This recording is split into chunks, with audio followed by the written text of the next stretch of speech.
안녕하세요. 제 이름은 김지영입니다. 42세, 대학병원 간호사로 일하고 있습니다. 오늘 제가 나누고 싶은 이야기는 신뢰, 배신, 그리고 용기에 관한 것입니다. 누군가에게는 위로가, 또 다른 누군가에게는 경고가 될지도 모르겠습니다. 15년간의 결혼 생활. 저는 제 남편 박민수가 완벽한 배우자라고 생각했습니다. 그러나 인생은 종종 예상치 못한 방향으로 흘러가고 그 흐름은 제 삶을 완전히 바꿔놓았습니다. 민수를 처음 만난 건 병원 응급실에서였습니다. 당시 레지던트였던 그는 밤샘 근무로 지친 눈에도 환자를 향한 따뜻한 미소를 잃지 않았죠. 저는 간호사로 첫 발령받은 지 얼마 되지 않았고 그런 그의 모습에 자연스레 호감을 느꼈습니다. 3년간의 연애 끝에 우리는 결혼했습니다. 서로를 향한 사랑과 존경, 그리고 의료인으로서의 공통된 가치관이 우리 결혼의 단단한 기반이었습니다. 결혼 2년 후 아들 준우가 태어나면서 우리 가정은 더욱 행복해졌습니다. 민수는 열정적인 의사였습니다. 환자를 위해서라면 밤을 새우는 것도 마다하지 않았고 의학 논문을 쓰기 위해 주말을 연구실에서 보내는 일도 많았습니다. 저는 그런 그의 헌신을 존경했고 가족보다 일을 우선시할 때도 이해하려 노력했습니다. 외부에서 볼 때 우리는 부러워할 만한 가정이었습니다. 강남의 아파트, 유명 학군, 매년 해외여행, 남들이 부러워하는 모든 것을 가지고 있었죠. 특히 의사와 간호사 부부라는 점이 많은 사람들의 로망이었습니다. 주변 사람들은 종종 제게 정말 복받았다며 민수 같은 남편을 만났다는 것이 얼마나 행운인지 말했습니다. 그럴 때마다 저는 행복하게 웃었습니다. 정말로 행운아라고 생각했으니까요. 그날까지는요. 변화는 작년 가을부터 시작되었습니다. 민수가 점점 바빠지더니 밤늦게 귀가하는 날이 잦아졌습니다. 학회 참석, 응급수술, 논문 작업, 그럴듯한 이유들이 있었지만 무언가 달라진 느낌이 들었습니다. 주말에도 병원에 가는 날이 많아졌고 집에 있을 때도 휴대폰을 손에서 놓지 않았습니다. 문자가 오면 화면을 가리듯 보고 전화가 오면 자리를 피해 받곤 했죠. 누구랑 그렇게 연락하는지 물으면 환자 보호자나 동료 의사라는 답변이 돌아왔습니다. 의료인으로서 환자 정보의 민감성을 알기에 더 이상 캐묻지 않았지만 마음 한구석에는 불안함이 자리 잡기 시작했습니다. 그 즈음 민수의 외모에도 변화가 생겼습니다. 갑자기 다이어트를 시작했고 운동을 한다며 헬스장에 등록했습니다. 15년간 한 번도 관심 없던 패션에도 신경을 쓰기 시작했죠. 갑자기 왜 이렇게 꾸미고 다니냐고 농담처럼 물었더니 나이도 있는데 건강관리 좀 해야지라는 대답이 돌아왔습니다. 합리적인 설명이었지만 여자의 직감은 뭔가 잘못되고 있다고 말하고 있었습니다. 그날은 평범한 빨래의 날이었습니다. 민수가 출근한 후 매주 하던 대로 옷장을 정리하고 있었죠. 민수가 지난주 학회 참석으로 이틀간 집을 비웠던 양복을 세탁소에 보내기 위해 주머니를 확인하던 중이었습니다. 주머니에서 발견한 것은 호텔 영수증이었습니다. 강남의 5성급 호텔 그랜드 메르디앙의 영수증. 순간 호기심으로 영수증을 펼쳐보았고 그 순간 제 심장이 멈추는 것 같았습니다. 영수증에는 선명하게 적혀 있었습니다. 객실 타입 디럭스 킹 2인 숙박 일자 2023년 10월 15일 조식 2인 추가 요금 샴페인 서비스 딸기 초콜릿. 손이 떨렸습니다. 10월 15일. 그날은 민수가 부산의학학회에 참석한다며 집을 비운 날이었습니다. 하지만 이 호텔은 강남, 서울 한복판이었습니다. 더 충격적인 것은 영수증 뒷면에 작은 립스틱 자국과 손으로 쓴 메모였습니다. 오늘도 행복했어요. YS. YSS. 정유진의 이니셜이었습니다. 병리과에 새로 온 젊은 여의사. 민수가 종종 유능한 후배라고 언급했던 그 여자. 가슴이 쿵쾅거렸습니다. 증거를 휴대폰으로 찍은 후 영수증을 다시 주머니에 넣었습니다. 이성적으로 생각하려 했지만 모든 정황이 한 가지 결론으로 향하고 있었습니다. 남편의 외도. 그날 저녁 준우가 잠든 후 용기를 내어 민수에게 지난주 학회가 어땠는지, 부산이라고 했는지 물었습니다. 그는 신문을 보다가 고개를 들고 부산 해운대 그랜드 호텔에서 했다며 꽤 유익했다고 대답했습니다. 심장이 더 빠르게 뛰었습니다. 또 다른 거짓말이었습니다. 숙소는 편했냐고 물었더니 그럭저럭이라고, 학회 참가자들 다 같이 묵어서 좀 시끄러웠다고 했습니다. 끓어오르는 분노를 억누르며 혹시 강남 그랜드 메르디앙 호텔은 어떤지, 가본 적 있는지 물었습니다. 민수의 손이 살짝 떨리는 것이 보였습니다. 그는 신문을 내려놓고 저를 바라보며 왜 갑자기 그런 호텔을 묻는지, 가본 적 없다고 했습니다. 영수증 사진을 휴대폰으로 보여주자 민수의 얼굴이 창백해졌습니다. 한참을 말없이 화면만 바라보던 그가 마침내 이건 설명할 수 있다며 부산에서 급한 일이 생겨 서울로 돌아왔다고 말하려 했습니다. 말을 이어가기도 전에 그의 휴대폰이 울렸습니다. 침대 위에 놓인 휴대폰 화면이 밝아지며 우리 둘 다 그 메시지를 볼 수 있었습니다. 정유진 병리과이라는 이름과 함께 문자 내용의 일부가 미리 보기로 보였습니다. 오늘 밤에도 만날 수 있을까? 지난주처럼 그 호텔에서. 침묵이 방 안을 가득 채웠습니다. 민수는 한숨을 내쉬며 고개를 떨구었습니다. 그래서 YS는 정유진이구나. 립스틱 자국과 메모도 봤다고 말했습니다. 오늘도 행복했어요라고. 그 순간 무언가가 제 안에서 무너져 내렸습니다. 15년의 결혼 생활이 거짓 위에 세워져 있었던 것처럼 느껴졌습니다. 얼마나 오래됐는지 물었지만 민수는 대답 대신 휴대폰을 집으려 했습니다. 제가 먼저 손을 뻗어 그것을 가져왔습니다. 잠금 화면, 6자리 비밀번호.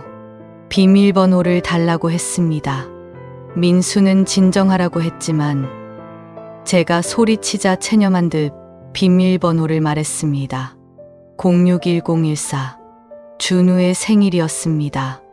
배신감과 함께 쓴웃음이 났습니다. 가족을 배신하면서도 아들의 생일을 비밀번호로 사용하다니. 휴대폰을 열자마자 메시지함으로 들어갔습니다. 정유진과의 대화방. 스크롤을 내리기 시작했고 그 안에서 발견한 내용들이 저를 더욱 무너뜨렸습니다. 둘이 주고받은 메시지들에서 오늘 밤 지영이 의심하지 않는지 걱정 말라며 그녀는 아무것도 모르고 있고 학회라면 무조건 믿는다는 내용.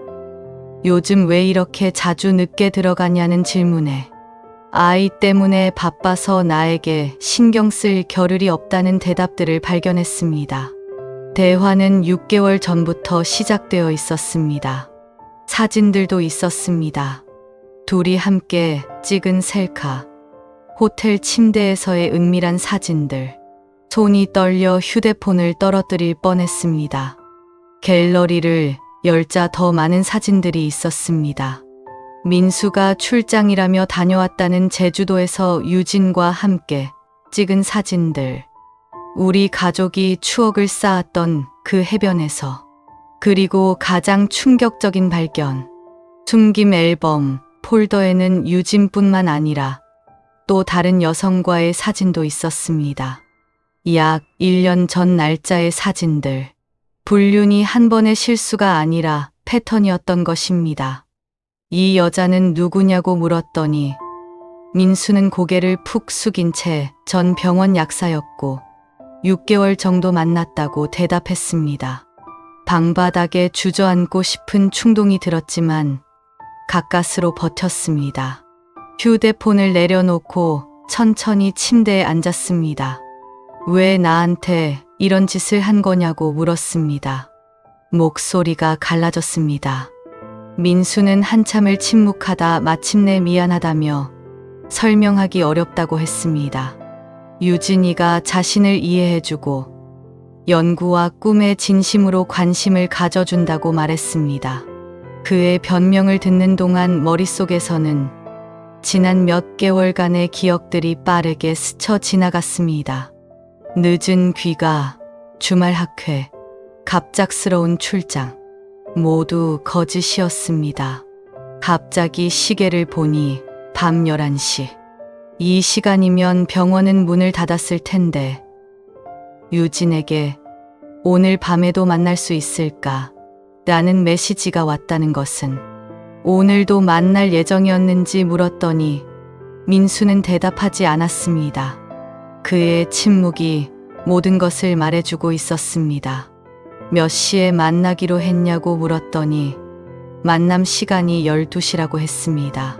1시간 뒤 그가 늦은 응급수술이라며 나가려 했을 시간입니다.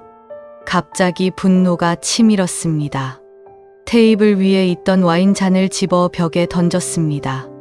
유리가 산산조각 나며 붉은 와인이 벽을 타고 흘러내렸습니다. 당신이 그토록 사랑한다던 와인, 유진이랑 마시던 그 와인이라고 말했습니다. 충격에 휩싸인 민수를 뒤로 한 채 옷장으로 향했습니다. 그의 양복들을 하나둘 꺼내 침대에 던졌습니다. 짐을 싸고 당장 나가라고 했습니다. 민수는 제발 얘기 좀 하자며 자신이 잘못했으니 용서해달라고 했습니다. 지금 나가지 않으면 병원장에게 모든 증거를 보낼 거라고 윤리위원회에도 보내겠다고 했습니다. 환자 진료 사이에 불륜을 저지른 의사 멋지겠다고 말했습니다. 그날 밤의 발견은 빙산의 일각에 불과했습니다. 민수가 호텔로 짐을 싸서 나간 후 저는 진실을 완전히 파헤치기로 결심했습니다. 다음 날 아침 준우를 학교에 보낸 후 본격적인 조사에 착수했습니다. 민수의 서재부터 시작했습니다. 15년간 한 번도 들여다보지 않았던 그의 개인 공간이었습니다. 책장 뒤쪽에서 작은 금고를 발견했습니다. 비밀번호는 무엇일까? 결혼기념일? 아닙니다. 준우 생일? 역시 아닙니다. 잠시 생각한 끝에 유진의 생일을 시도해 보았습니다. 병원 직원 생일 파티 때 들었던 기억이 있었거든요. 0317. 금고가 열렸습니다. 쓰디쓴 웃음이 나왔습니다. 15년 동안 함께 한 아내의 생일도 아들의 생일도 아닌 불륜 상대의 생일을 비밀번호로 설정하다니. 금고 안에는 여러 서류와 함께 USB 드라이브가 있었습니다. 서류들을 살펴보니 놀라운 사실이 드러났습니다. 제가 모르는 별도의 계좌 명세서, 고급 레스토랑과 주얼리샵 영수증들, 15년 결혼 생활 동안 단 한 번도 저에게 준 적 없는 가격대의 선물들이었습니다. 그리고 가장 충격적인 것은 콘도 계약서였습니다. 강남의 고급 오피스텔, 계약자는 박민수와 정유진, 두 사람의 비밀 아지트였던 것입니다. 떨리는 손으로 USB를 컴퓨터에 연결했습니다. 그 안에는 한 번 파일이라는 폴더가 있었고 수백 개의 파일이 정리되어 있었습니다. 첫 번째로 열어본 것은 사진 폴더였습니다. 거기에는 민수와 유진이 함께 찍은 수많은 사진들이 날짜별로 정리되어 있었습니다. 제주도 여행, 일본 온천 여행, 발리 리조트. 모두 민수가 중요한 학회나 연구 미팅이라며 다녀왔던 곳들이었습니다. 더 충격적인 것은 그중 많은 장소가 우리 가족이 함께 추억을 쌓았던 곳이라는 점이었습니다. 준우와 처음으로 바다를 보러 갔던 그 제주도 해변에서 민수는 유진과 손을 잡고 있었습니다. 우리의 10주년 결혼 기념일을 보냈던 그 일본 료칸에서 그들은 서로를 껴안고 있었습니다. 다음으로 발견한 것은 이메일 백업 파일이었습니다. 민수와 유진이 주고받은 수백 통의 메일에는 단순한 육체적 관계를 넘어선 깊은 감정적 유대가 드러나 있었습니다. 민수는 메일에서 지영이는 자신의 연구를 이해하지 못하지만 유진은 달라서 그녀가 자신의 논문을 읽고 코멘트해주는 순간 얼마나 외로웠는지 깨달았다고 썼습니다. 유진은 자신이 민수와 함께 할 미래를 상상하면 가슴이 떨리고 약혼자와의 관계는 이미 형식적이 되었으며 약혼자는 자신이 누구인지 진짜로 보지 못한다고 답장했습니다. 그리고 가장 가슴 아픈 발견은 민수가 작성한 메모였습니다. 이혼 후 계획. 1점 지영에게는 최소한의 위자료만 지급. 2점 준우 양육권. 지영에게 주되 유진과의 새 가정에 적응시키기. 3점 지영이 친정에서 받은 결혼자금으로 구입한 아파트 지분 정리 방법 검토 필요. 4점 유진과 새 출발. 미국 연수 2년 후 개업 고려. 민수는 이미 오래전부터 저와의 이혼을 계획하고 있었던 것입니다. 그것도 최대한 자신에게 유리한 방향으로 15년간의 헌신을 무시한 채로. USB에는 또 다른 충격적인 폴더가 있었습니다. 2번 파일이라는 이름의 폴더에는 유진 이외의 여성들과의 사진과 메시지들이 있었습니다. 이전 병원 약사, 간호사, 심지어 환자의 보호자로 보이는 여성까지. 민수의 분류는 유진이 처음이 아니었습니다. 더 세부적으로 살펴보니 제가 준우를 임신했을 당시에도 민수는 다른 여성과 관계를 맺고 있었다는 충격적인 사실이 드러났습니다. 출산 직후 산후조리원에 있는 동안에도 그는 병원 일을 핑계로 다른 여성과 시간을 보내고 있었던 것입니다. 휴대폰 복구 프로그램을 통해 민수가 삭제한 메시지들도 확인할 수 있었습니다. 그 중에는 유진이 이미 약혼자가 있는 상태라는 사실과 두 사람이 서로의 파트너를 속이면서 느끼는 죄책감과 스릴에 대한 대화도 있었습니다. 유진이 약혼자가 프러포즈 기념일이라며 레스토랑을 예약해서 가야 할 것 같다고 미안해하자 민수는 괜찮다며 자신도 지영이 생일이라 저녁을 함께 해야 하니 내일 점심에 보자고 답했습니다. 그 메시지의 날짜는 제 지난 생일이었습니다. 그날 민수는 특별한 날이라며 비싼 레스토랑에서 저녁을 사주었고 처음으로 다이아몬드 목걸이를 선물했었습니다. 이제야 그 선물의 의미를 이해할 수 있었습니다. 죄책감의 표현이었던 것입니다. 마지막으로 저는 민수의 신용카드 명세서를 확인했습니다. 지난 1년간 그가 연구 기금이라며 나로 관리하던 계좌에서 무려 5천만 원 이상이 유진과의 데이트, 여행, 선물에 사용되었습니다. 그 돈은 우리가 준우의 대학 교육을 위해 모아둔 것이었습니다. 모든 증거를 수집하고 정리하면서 지난 15년간의 결혼 생활이 얼마나 큰 거지 위에 세워져 있었는지 깨달았습니다. 민수는 의사로서의 명성과 가정적인 남편이라는 이미지 뒤에 숨어 이중생활을 해왔던 것입니다. 모든 증거를 수집하는데 한 달이 걸렸습니다. 그 기간 동안 저는 겉으로는 평소와 같이 행동했습니다.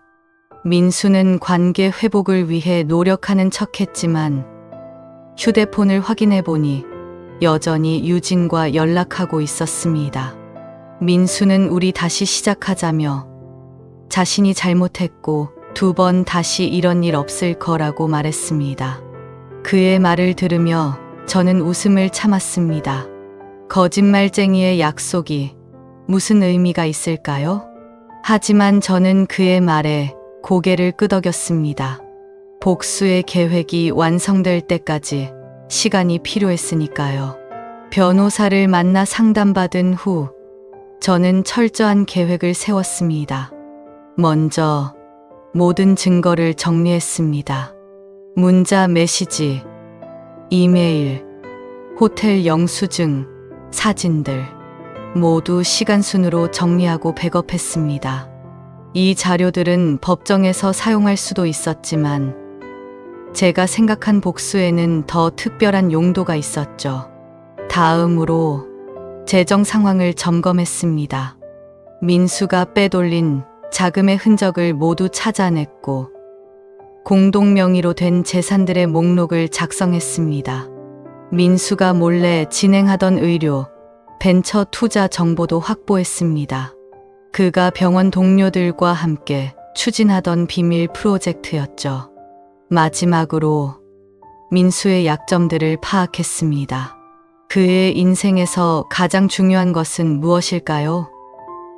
의사로서의 명성, 병원에서의 위치, 그리고 곧 발표될 교수 승진 심사. 민수는 이번 승진을 위해 10년을 준비해왔고 마침내 그 기회가 코앞에 왔습니다. 모든 준비를 마친 후 저는 행동에 나섰습니다. D-Day는 민수의 교수 심사 발표 하루 전이었습니다. 병원에서는 이미 축하 파티 준비가 진행 중이었죠. 민수는 그동안의 불륜 사실이 묻힐 거라고 안심하는 듯 했습니다. 민수는 내일 저녁에 승진 축하 파티가 있고 중요한 사람들이 다 올 거라며 당연히 저도 와야 한다고 말했습니다. 저는 미소 지으며 물론이라고 옆자리는 비워두라고 했습니다. 깜짝 선물이 있을 거라고 말했죠. 그날 저녁, 저는 특별한 저녁 식사를 준비했습니다.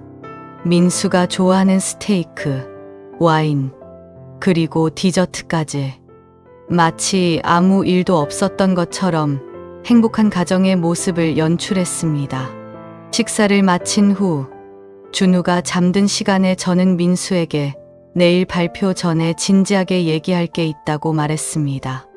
민수는 불안한 기색으로 무슨 일이냐고 물었습니다. 유진 씨와의 관계, 그리고 그가 빼돌린 돈에 대해서 얘기하고 싶다고 했습니다. 민수의 얼굴이 창백해졌습니다. 그는 그건 이미 끝난 일이고 우리가 다시 시작하기로 했지 않냐고 말했습니다. 맞다고 했습니다. 하지만 몇 가지 조건이 있다고 말하면서 제 요구사항을 전했습니다. 재산의 70%를 제 명의로 이전할 것, 준우의 양육비로 매달 상당한 금액을 지급할 것, 그리고 제가 병원을 그만두고 새로운 경력을 시작할 수 있도록 지원할 것. 민수는 잠시 생각하더니 고개를 끄덕였습니다. 내일 변호사를 만나서 서류 작업을 시작하자고 했습니다. 좋다고 했습니다. 그리고 저도 약속하겠다고, 그의 불륜 사실을 아무에게도 말하지 않겠다고 했습니다. 민수는 안도의 한숨을 내쉬었습니다. 그는 제가 이렇게 쉽게 넘어갈 줄 몰랐던 것 같습니다. 하지만 저희 진짜 계획은 이제 막 시작되었습니다. 다음 날, 민수는 아침 일찍 병원으로 출근했습니다. 교수 승진 발표가 있는 중요한 날이었으니까요. 저는 준비할 것이 있다며 나중에 병원으로 가겠다고 말했습니다. 민수가 떠난 후 저는 준비해둔 USB 드라이브를 꺼냈습니다. 그 안에는 민수의 모든 비밀이 담겨 있었습니다. 불륜 증거뿐만 아니라 그가 병원에서 저지른 윤리적 문제들, 의료 기록 조작, 동료 의사들의 연구 성과를 가로챈 증거들까지 저는 특별히 제작한 영상을 마지막으로 점검했습니다. 15분 분량의 이 영상에는 민수의 이중 생활이 적나라하게 담겨 있었습니다. 병원 로비와 강당에 설치된 대형 스크린에서 재생될 예정이었죠. 오후 5시 저는 병원에 도착했습니다. 모든 직원들과 병원 관계자들이 대강당에 모여 있었습니다. 민수는 앞줄에 앉아 있었고 유진은 멀찍이 떨어진 곳에 있었습니다. 그들은 서로를 모르는 척하며 앉아 있었지만 저는 그들의 눈빛 교환을 놓치지 않았습니다. 병원장이 단상에 올라 교수 승진자 명단을 발표하기 시작했습니다. 그리고 마지막으로 새롭게 정형외과 교수로 승진하게 된 박민수 부교수를 축하한다고 말했습니다. 환호성이 터져 나왔고 민수는 자랑스러운 표정으로 단상으로 올라갔습니다. 그의 꿈이 이루어지는 순간이었습니다. 민수는 감사하다며 이 영광을 가족과 동료들에게 돌리고 싶다고 했습니다. 특히 늘 자신을 지지해준 아내 지영에게 감사하다고 말했습니다. 그 순간 강당의 불이 갑자기 어두워지고 대형 스크린에 영상이 재생되기 시작했습니다. 박민수의 진짜 모습이라는 제목과 함께 민수와 유진이 호텔에 들어가는 CCTV 영상, 둘이 함께 찍은 은밀한 사진들, 그리고 유진뿐만 아니라 다른 여성들과의 관계 증거까지 모든 것이 적나라하게 공개되었습니다. 이어서 민수가 동료 의사들에게 보낸 메일들, 환자 기록을 조작한 증거, 그리고 병원 연구비를 개인 용도로 사용한 영수증들이 차례로 등장했습니다. 강당은 순식간에 얼어붙었습니다. 민수는 창백한 얼굴로 단상 위에 서 있었고 유진은 자리에서 벌떡 일어나 출구로 향했습니다. 영상이 끝나고 불이 다시 켜졌을 때 저는 천천히 단상으로 걸어 올라갔습니다. 마이크를 집어 들고 침착하게 말했습니다. 안녕하세요. 저는 박민수의 아내 김지영이라고 소개했습니다. 오늘 이 자리에서 남편의 진짜 모습을 공개하게 되어 유감이지만 더 이상 거짓 속에서 살고 싶지 않다고 말했습니다. 그리고 병원장을 향해 고개를 숙이며 15년 동안 이 병원의 간호사로 일하며 환자들을 위해 최선을 다했고 오늘로 사직서를 제출한다고 말했습니다. 그리고 방금 보신 모든 증거들을 의사협회 윤리위원회와 검찰에 제출했음을 알린다고 했습니다. 민수는 말없이 단상에서 내려와 제게 다가왔습니다. 그의 눈에는 분노와 공포가 뒤섞여 있었습니다. 미쳤냐며 이게 뭐냐고 물었습니다. 저는 차갑게 결과를 감당하는 법을 배우는 거라고, 나와 준우에게 저지른 배신의 대가를 치르는 거라고 대답했습니다. 그 순간 병원 보안요원들이 다가와 민수에게 병원을 떠나달라고 요청했습니다. 그의 교수 승진은 취소되었고 윤리위원회 조사가 시작될 예정이라는 통보였습니다. 복수는 거기서 끝나지 않았습니다. 다음 날 모든 병원 직원들의 이메일로 민수의 불륜과 비리에 관한 상세한 자료가 전송되었습니다. 저는 다른 피해자들에게도 용기를 주고 싶었습니다. 사실은 민수가 괴롭혔던 여자 의사와 간호사들이 여럿 있었습니다. 제 공개 이후 그들도 하나둘 목소리를 내기 시작했죠. 민수가 권력을 이용해 자신들을 희롱하고 관계를 강요했다는 증언들이 쏟아졌습니다. 병원은 즉시 민수를 정직 처분했고 의사협회에서도 조사에 착수했습니다. 유진도 병원을 떠났습니다. 그녀의 약혼자는 파혼을 선언했고 그녀의 경력에도 큰 타격이 갔습니다. 한편 제가 확보한 증거는 민수의 비리 네트워크까지 드러냈습니다. 그가 병원 동료들과 함께 추진하던 의료, 벤처 사업에는 불법적인 환자 정보 활용과 의료보험 사기가 연루되어 있었던 것입니다. 검찰 수사가 시작되었고 민수와 그의 동료들은 모두 기소되었습니다. 저는 이 과정에서 병원 내부 고발자로 언론의 주목을 받았습니다. 처음에는 원치 않는 관심이었지만 이것이 제게 새로운 기회가 되었습니다. 의료계 윤리와 환자 권리를 위한 활동가로서 새로운 길을 찾게 된 것입니다. 민수는 실형을 선고받았고 의사 면허도 정지되었습니다. 불륜에 더해 의료 비리까지 드러나면서 그는 모든 것을 잃었습니다. 병원에서의 위치, 명성, 그리고 무엇보다 가족을. 준우에게는 사실을 숨기지 않고 나이에 맞게 설명해 주었습니다. 처음에는 이해하지 못했지만 조금씩 상황을 받아들였습니다. 준우는 아빠가 나쁜 사람이 된 거냐고 물었습니다. 저는 아니라고, 아빠는 실수를 했고 그 대가를 치르는 거라고 대답했습니다. 하지만 아빠는 여전히 준우를 사랑하고 그건 변함없다고 말했습니다. 민수가 구치소에 있는 동안 준우는 그를 몇 번 면회했습니다. 어려운 시간이었지만 준우에게 아버지는 여전히 필요했으니까요. 1년이 지난 지금 저는 완전히 다른 삶을 살고 있습니다. 병원을 떠나 환자 권리 단체에서 일하게 되었고 제 경험을 바탕으로 책을 썼습니다. 어쩌면 저에게도 결혼 실패라는 오점일 수 있습니다. 하지만 저는 그 당시 심장을 누르는 듯한 배신감에 숨조차 쉬기 힘들었습니다. 강연을 다니면서 제 이야기를 나누고 비슷한 상황에 처한 여성들에게 용기를 주고 있습니다. 많은 여성들이 저에게 메시지를 보내왔습니다. 당신의 이야기 덕분에 자신도 목소리를 낼 수 있었다는 사람들, 저처럼 용기 내어 인생을 되찾았다는 사람들의 메시지를 받을 때마다 가슴이 따뜻해집니다. 민수는 1년 반의 수감 생활을 마치고 최근 출소했습니다. 그는 완전히 달라진 사람이 되어 돌아왔습니다. 모든 것을 잃고 나서야 진정한 반성을 했던 것 같습니다. 민수는 자신이 얼마나 어리석었는지 이제야 깨달았다며 제가 한 일은 정당했고 오히려 고맙다고 했습니다.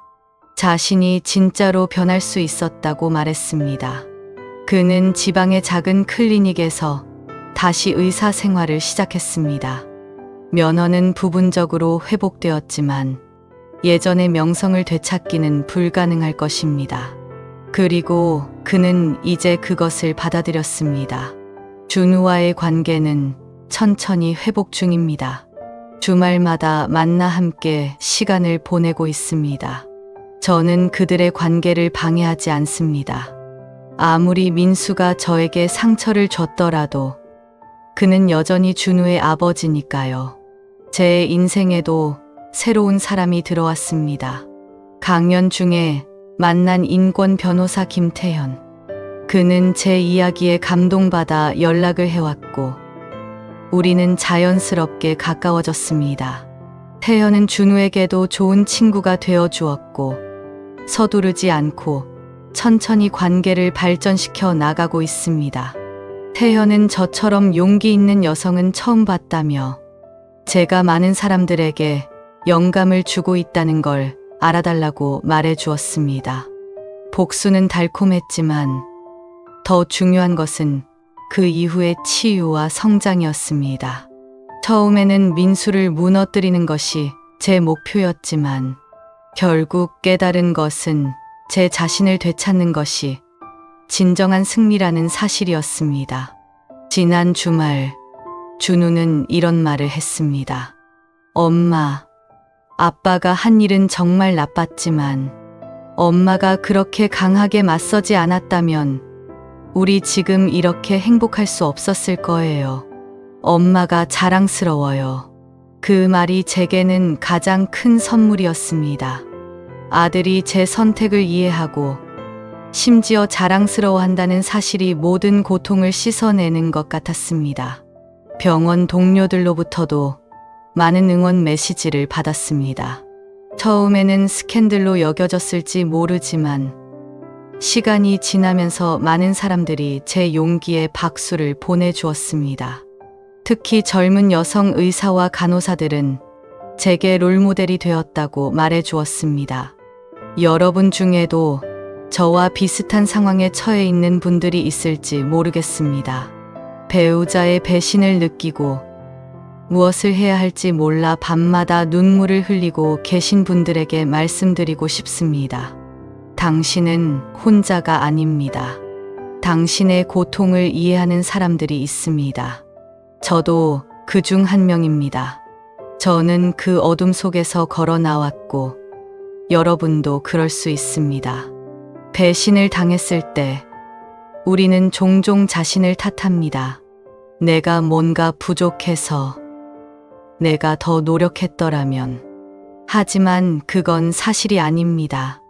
배신은 배신한 사람의 선택입니다. 당신의 잘못이 아닙니다. 여러분의 가치는 타인의 행동으로 결정되지 않습니다. 당신은 사랑받을 가치가 있고 존중받을 가치가 있습니다. 그 가치를 알아보지 못하는 사람과 함께할 필요는 없습니다. 제가 선택한 방식의 복수가 모두에게 맞는 것은 아닙니다. 중요한 건 여러분 자신을 위한 선택을 하는 것입니다. 용서할 수도, 떠날 수도, 맞설 수도 있습니다. 어떤 선택이든 그것이 여러분을 더 강하게 만든다면 그것이 바른 선택입니다. 인생은 계속됩니다. 아무리 깊은 상처도 시간이 지나면 아물게 됩니다. 그리고 그 과정에서 여러분은 더욱 강해질 것입니다.